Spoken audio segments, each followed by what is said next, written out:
পশ্চিমবঙ্গের মুসলিম সম্প্রদায়কে জব্দ করার লক্ষ্য নিয়ে গো হত্যা নিষিদ্ধ করলো রাজ্য সরকার।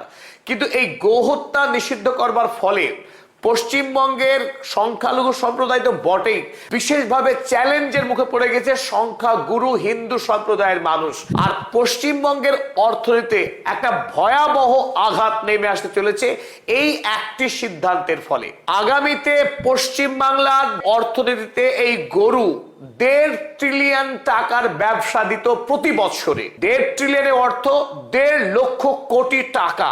তার সাথে 35 লক্ষ বাঙালি আগামী কয়েক বছরের মধ্যে কাজ হারাতে চলেছেন।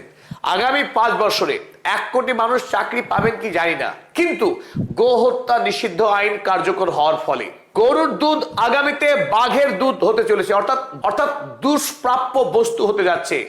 গরিব ঘরের শিশুদের মুখে আগামী দিনে দুধ উঠবে না, আর দুধের অভাবে পশ্চিমবাংলার শিশুরা অপুষ্টির শিকার হবে, তাতে কোনো সন্দেহ নেই। আর তারই সাথে পশ্চিমবাংলার ঐতিহ্য, বাংলার পরিচয়, বাংলার রসগোল্লা, এই ময়রা শিল্পকে ঘিরে দুধ, ছানা, পনির, দই, এই শিল্পে বড়সড় আঘাত আসতে চলেছে।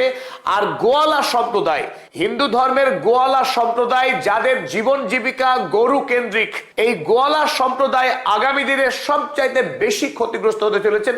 আর পাশাপাশি চর্ম ব্যবসার সঙ্গে যারা যুক্ত ছিলেন, পৃথিবী বিখ্যাত পশ্চিমবাংলার চর্ম শিল্প আগামী দিনে বড়সড় আঘাতের মুখে পড়তে চলেছে। বানতলা লেদার কমপ্লেক্স, যার জগৎ জোড়া খ্যাতি ছিল, সেই বানতলা লেদার কমপ্লেক্সেও আগামী দিনে তালা ঝুলতে চলেছে। তাই সব মিলিয়ে আগামী দিনে খুব অল্প সময়ের মধ্যেই পশ্চিমবাংলায় গো হত্যা বন্ধের কারণে আপামর হিন্দু সমাজে কত ভয়ঙ্কর ক্ষতি হতে চলেছে তার একটা খতিয়ান আপনাদের সামনে এই ভিডিওতে আমরা উপস্থাপন করব।